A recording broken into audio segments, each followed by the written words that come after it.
Hello everyone. I'm Himanshu and I'm a part of Operations and Decision Sciences Group at Indian Institute of Management, Ahmedabad. For next 10 minutes, I'll be presenting our work, a structural analysis of rate delays in the Indian Railway network.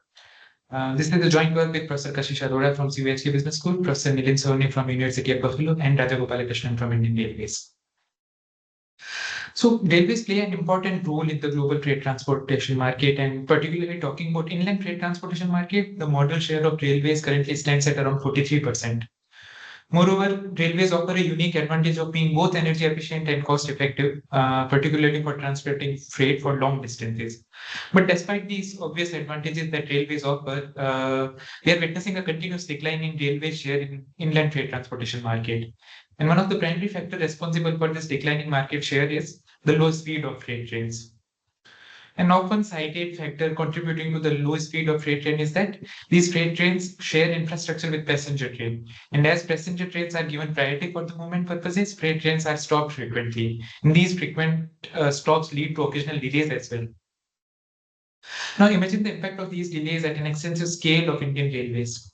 Indian Railways is world's fourth largest railway network. It is also India's largest public sector enterprise, employing close to 1.3 million persons.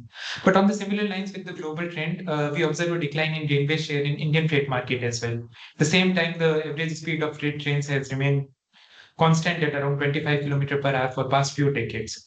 And this is also a cause of concern for Indian Railways because 70% of its yearly revenue actually comes from the freight operations.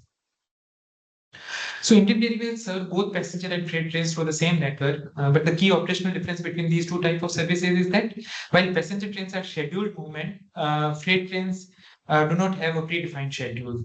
So a section controller who overlooks a group of stations decide where and how long a freight train needs to be held, while ensuring that passenger train movements are not affected.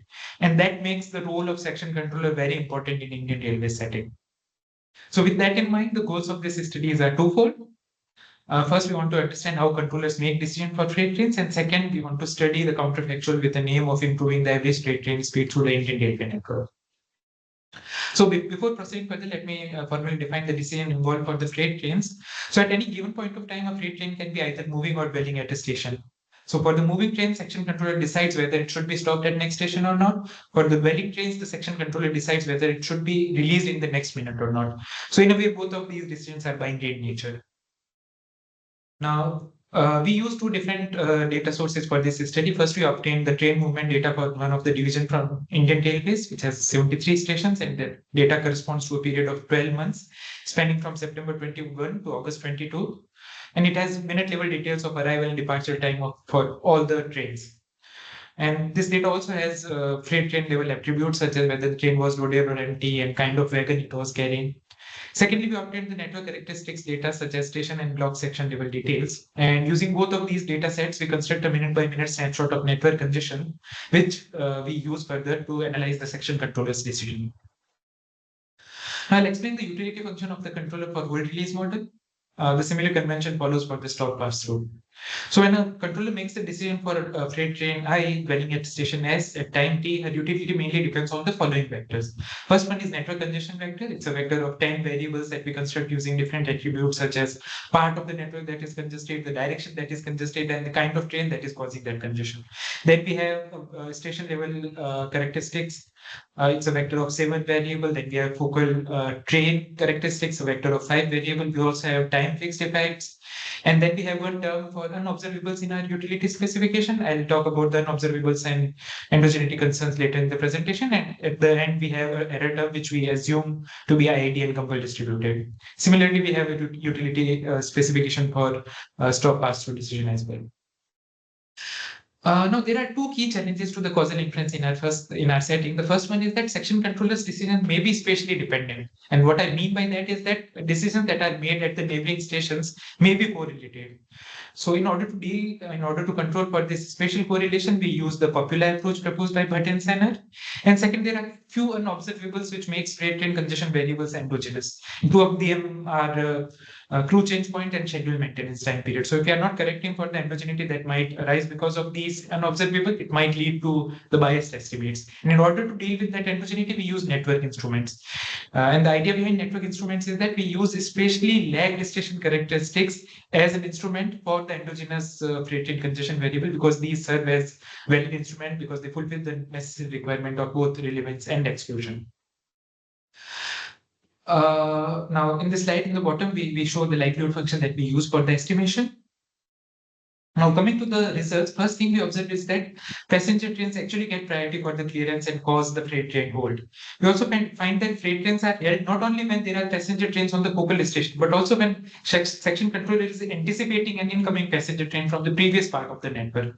Thus, in a way, block sections are idle strategically in the anticipation of a higher priority passenger train.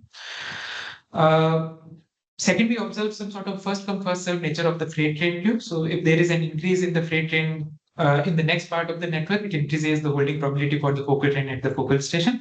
We also observe some sort of a push effect. So if there are more freight trains in the previous part of the network that are traveling towards the focal station, it increases the release probability of the freight trains from the focal station.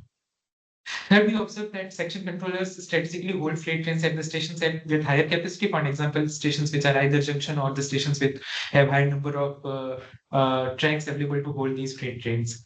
Fourth, we observe a higher hold probability for the freight trains at the section end station. So these are the stations where a section controller hands over the freight trains to the next section controller. So we posit that this sort of an increased hold probability is because of some operational frictions between the controllers of the adjacent sections. Now, remember, the second goal of this work is to investigate the policies to increase the freight train speed. So in this part of the presentation, I'll discuss the counterfactuals that we simulate using our estimated model with the goal of improving the freight train speed. So we study two kinds of counterfactual. First is capacity-based counterfactual, and then we also study two non-capacity or operational counterfactuals. This is the schema of the simulator that we use to run the counterfactuals.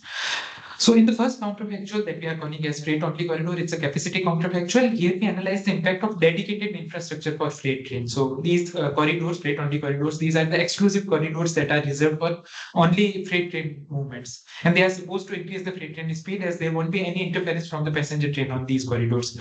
So using FOC, we find an 37% reduction in the average dwell time and 31% reduction in the average stoppages, which leads to an overall speed improvement of around 16%. We also extend our FOC counterfactual by quantifying some network enhancement features. Specifically, we model a 50% reduction in the number of stations and 30% increase in the attainable speed for the freight trains due to the use of higher powered locomotives. And we find that along with the FOCs, if these additional features are there, it gives us a speed improvement of roughly 47%. So capacity interventions, that is the FOC, requires very high capital expenditure. So in this part of this work, we study non-capacity interventions, or what we call as operational intervention. The first one is threshold-based release. And the idea behind threshold-based release is that in the simulation, when a freight train is crossing a specified dwell threshold at a station, we consider a force release for the freight train. So we acknowledge that this kind of a force release might lead to some negative externality for the passenger train movement, but what we find is that a well-designed threshold level leads to a significant speed improvement with a very low number of force release as well as a low number of interference instances. So specifically, we find that a threshold level of around 60 to 75 minutes gives us a speed improvement of around 13%. And second operational counterfactual that we study is capacity counterfactual. And in this counterfactual, we study the impact that given the demand remains the same, what is the impact of the consolidation via double stacking. And we find that a moderate consolidation level via double stacking of around 25% gives us a considerable speed improvement of 8% for the freight trains. Now, comparing these policies, the first one, freight only corridor, gives us the maximum benefit in terms of the speed improvement, but it again requires a lot of capital expenditure. So other two, threshold-based release and the double stacking, what we call as operational counterfactual, we see that they gives us a significant speed improvement, though they are relatively less cost solution, and that makes them an interesting consideration for the policymakers. Now, to conclude, we started by talking about the declining share of railways globally as well as in the India. We talked about the role of section control in Indian railway setting. We found strong network effect of congestion for the freight trains. We also found effects such as strategic idling, push effects, strategic holding at higher capacity stations. And then we talked about two counterfactuals, freight only corridor, which is the capacity counterfactual, and then operational counterfactuals like threshold-based releases and capacity consolidation, and we found that these are less cost solution, operational counterfactual, but still effective, which makes them interesting in terms of policy consideration. So that's it from my side. Thank you. So.